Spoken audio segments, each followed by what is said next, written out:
보니까 지금 수사기관이 엄청 많아요. 국수본 있죠, 중수청 있죠, 공수처가 있죠, 특사경 있죠, 특검이 있죠. 그래서 그 모든 기관에 세부 규칙을 만들어서 할 수가 없어요. 그러니까 결국 일반법인 형사소송법에 수사 관련 조항, 수사 인권 조항을 넣어서 그것을 통칙으로 해서 어느 수사기관이건 다 형사법에 정한 대로 해야 된다. 이렇게 하지 않으면 제가 보니까 특검에서 한번 심야 수사를 했더라고요. 근데 지금 심야 수사가 지금 금지되어 있잖아요. 그러면 특검에는 관계 규정이 없는 거예요. 그래서는 안 되겠구나. 그래서 지금 일반법인 형사소송법에 모든 수사기관이 준행해야 될 내용들을 법률화하지 않으면 안 된다. 이런 것을 우리가 논의하면서 깨달았습니다. 예, 두 번째로 우리 황 교수님도 스탑워치 작동시킬 줄 알아요? 예. 옆에서 도와주시든지. 예, 황 교수님 발표 시작하겠습니다.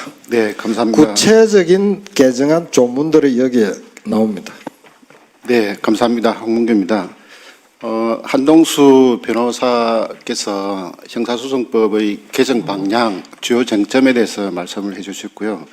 제가 말씀드릴 부분들은 그 개정 방향 또는 쟁점을 보다 구체화해서 아까 우리 한인석 교수님께서 말씀하신 것처럼 실제적인 대안을 제시한다는 점에 좀 의의를 두시면 감사하겠습니다.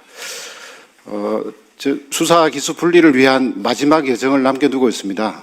바로 형사소송법 개정을 통해 검사의 수사권을 완전히 폐지하는 것입니다. 형사소송법상 검사의 수사권을 존재시킨다면 지금까지 검찰개혁은 한순간에 물거품이 될 것임을 간과해서는 안 됩니다. 이 점을 꼭 유념하셔야 됩니다. 다행스럽게도 최근 정부와 더불어민주당은 공소청 검사에게 보안수사권을 주지 않는 대신 보안수사를 요구할 수 있도록 하는 원칙을 다시 확인했다는 언론 보도가 있었습니다. 이제 보안수사권을 허용할 것인가에 집중할 것이 아니라 수사 기소를 분리하고 그에 따라 수사와 기소를 연결할 장치인 검사의 보안수사 요구권을 어떻게 정교하게 다듬어야 할 것인가입니다. 아울러 검사에게 보안수사권이 주어지지 않더라도 검사는 여전히 영장 청구권과 기소권으로 형사사법 시스템을 지배할 수 있음도 간과해서는 안 됩니다. 때문에 검사 영장 청구권과 기소권을 통제할 장치를 촘촘하게 마련해야 됩니다. 신설되는 공소청이 제2의 무소불위 검찰청이 되면 안 되지 않겠습니까?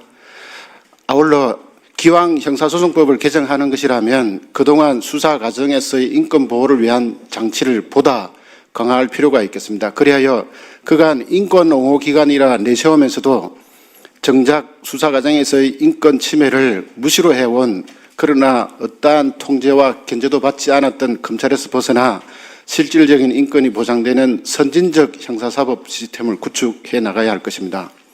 그러면 지금부터 수사 기소의 실질적 분리를 위한 형사소송법 개정안의 주요 내용을 말씀드리겠습니다.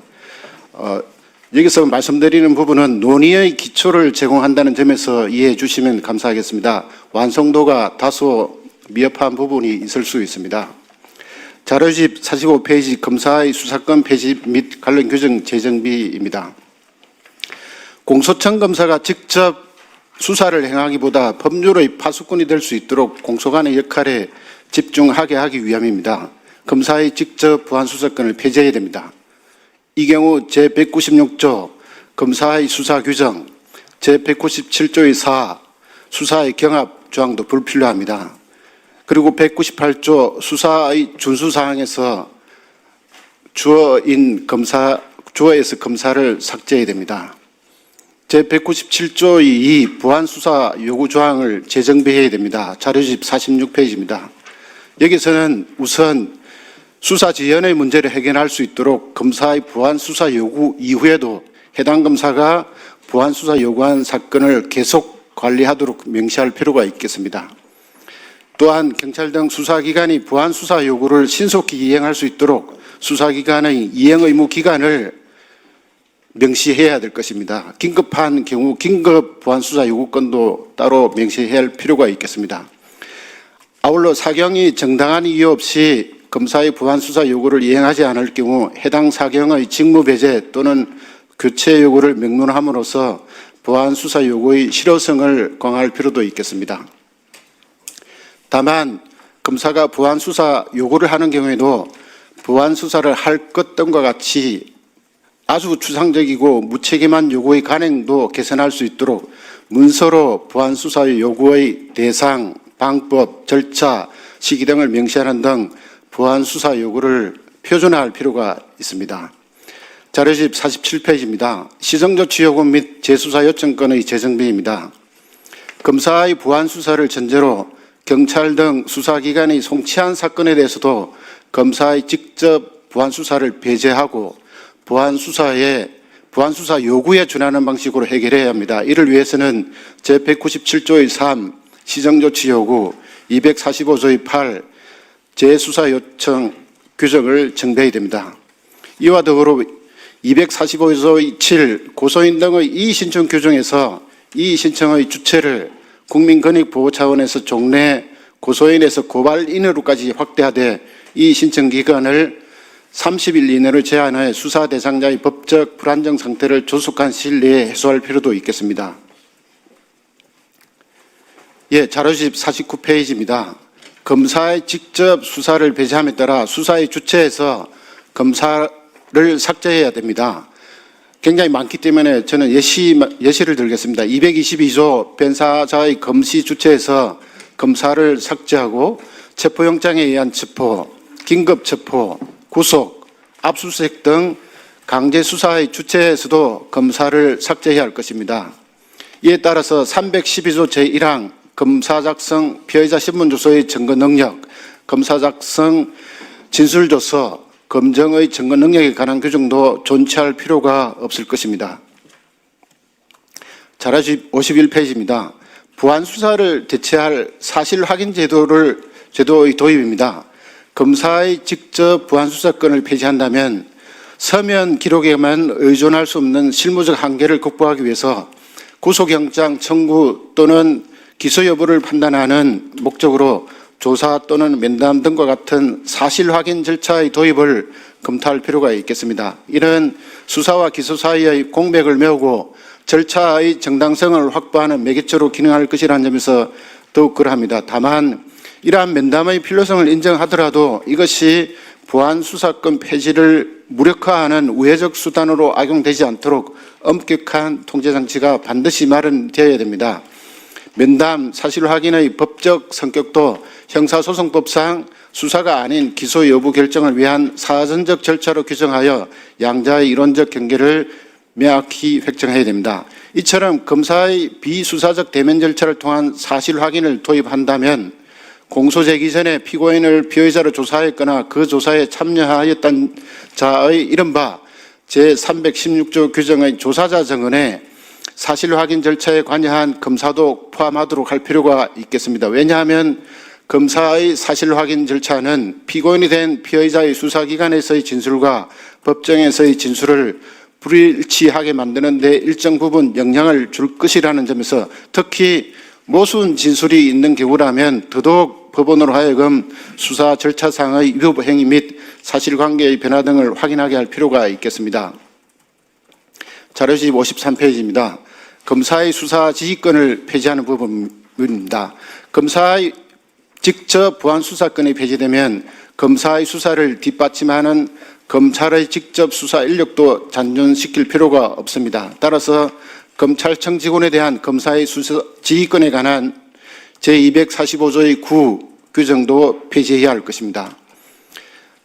자료집 54페이지입니다. 특사경에 대한 수사 지휘권도 폐지해야 됩니다. 특사경을 일반 사경과 마찬가지로 독립적, 자율적 수사 주체로 발전할 가능성을 열어놓아야 할 것입니다. 자료집 55페이지입니다. 사법경찰관의 범위를 현실화하고 사법경찰관에게도 객관 의무를 명시할 필요가 있겠습니다. 사경의 범위를 중수청과 특사경과 부합하도록 현실화할 필요가 있겠습니다. 즉 사법경찰관의 범위를 현행 경위부터 경무관까지를 아래로는 경사부터 위로는 치안총괄까지 확대해야 하겠습니다. 또한 사법경찰관의 객관의 의무를 명시하여 수사의 책임성, 공익성을 강화할 필요가 있겠습니다. 자료집 56페이지입니다. 수사 과정에서의 실질적인 인권 보호를 위한 제도를 강화할 필요가 있겠습니다. 여기서는 수사 과정에서의 인권 침해를 통한 통제를 그간 검찰에서 탈피하여 실질적으로 인권 보호 기능을 수행할 이른바 수사 인권 보호관 제도를 신설할 필요도 있습니다. 지금까지 직접 수사에 집착하여 인권 침해를 일삼아 왔으면서도 인권 보호 기관임을 내세웠던 검찰에서 과감히 탈피해야 할 것입니다. 아울러 수사기관의 구속기간을 7일로 단축하여 수사 과정에서 인권 침해 여지를 최소화할 필요가 있겠습니다. 이렇게 되면 현행 경찰 10일, 검찰 10일 등 총 30일에서 경찰 7일, 검찰 14일 등 21일로 단축하게 될 것입니다. 자료집 57페이지입니다. 압수수색 영장 사전신문제를 도입할 필요가 있겠습니다. 이미 대법원에서 제시한 바 있습니다마는 압수수색 영장의 경우에도 영장 발부 이전 단계에서 영장 판사의 대면 심리 절차 등 사전적 심리 절차를 도입하여 불필요한 수사기관의 압수수색을 줄이고 국민의 기본권 제한을 최소화할 필요가 있겠습니다. 자료집 57페이지입니다. 부당한 수사 방식 제한, 출국 금지 등의 억제, 장시간 수사 및 심야 조사의 제한 등 인권 보호 장치를 상향 법률화할 필요가 있겠습니다. 현행 법무부령으로 있는 인권 보호 장치 중에서 수사 과정에서 장시간 조사 및 심야 조사의 제한, 출국 금지 억제 등 실질적인 인권 보호를 위해 필요 불가결한 규정을 법률로 상향 조정해서 수사기관이라면 반드시 준수해야 하게 할 필요가 있겠습니다. 자료집 59페이지입니다. 검사의 독점적 영장 청구권에 대한 통제입니다. 현행 헌법과 형사소송법상 검사가 독점하고 있는 영장 청구권은 정당한 수사기관의 수사를 무력화하거나 특정 사건의 수사를 방해하기 위한 자의적 영장 불청구 등의 수단으로 오남용되고 있다는 비판이 적지 않았습니다. 따라서 검사 독점적 영장 청구권을 실질적으로 통제하기 위한 제도적 장치가 필요하겠습니다. 사법경찰관이 신청한 영장의 청구 여부에 대한 심의를 위해서 광역공소청의 영장심의위원회를 두도록 하고 이 심의위원회는 위원장 1명을 포함한 11명 이내의 위원으로 구성하고 위원회 추천권을 법률에 명시하여 심의위원회 구성의 공정성을 제고할 필요가 있겠습니다. 자료집 60페이지입니다. 검사의 객관 의무를 신설하여 독점적 기소권에 대한 민주적 통제를 가할 필요가 있겠습니다. 여기서는 첫째, 검사의 객관 의무를 명문 규정으로 도입하여 기소권 행사의 공정성을 규범적으로 담보해야 할 것입니다. 두 번째, 재정 신청을 현행 고소인에서 고발인에까지 확대할 필요가 있겠습니다. 세 번째, 공소유지 변호사 제도를 도입해야 합니다. 법원이 재정 신청을 인용하여 공소 제기를 결정하더라도 기소를 원치 않았던 검사가 소극적인 태도로 공판에 임하는 폐단을 막기 위해서 재정 신청 인용 사건에 한하여 검사를 대신해 공판을 전담하는 공소유지 변호사 제도를 도입해야 합니다. 네 번째, 검사의 기소권에 대해서도 법적 구속력을 갖춘 미국의 기소 배심 제도, 대배심이라고 합니다. 일본의 검찰 심사의 제도와 같은 시민의 참여를 통한 통제가 필요합니다. 다만 미국의 기소 대배심제로 가는 것을 목표로 과도기적으로 광역공소청의 기소심의위원회를 두도록 할 필요가 있겠습니다. 기소심의위원회는 다만 4년의 유예기간을 두어 충분히 준비할 시간을 확보하도록 할 필요가 있겠습니다. 끝으로 오늘 논의는 앞으로 형사소송법 개정 논의를 보다 생산적으로 하기 위한 출발점입니다. 수사 기소의 분리 취지가 형사소송법에 충실히 반영되어 지난 80여 년간 왜곡된 검찰을 위한 형사소송법의 혁명적 개편으로 이어지도록 해야 할 것입니다. 형사소송법의 개정이 검찰개혁의 저항수단으로 활용되지 않도록 우리 국민 여러분들께서 끝까지 관심의 끈을 놓지 말기를 간곡히 부탁드리면서 발제를 마치겠습니다. 감사합니다.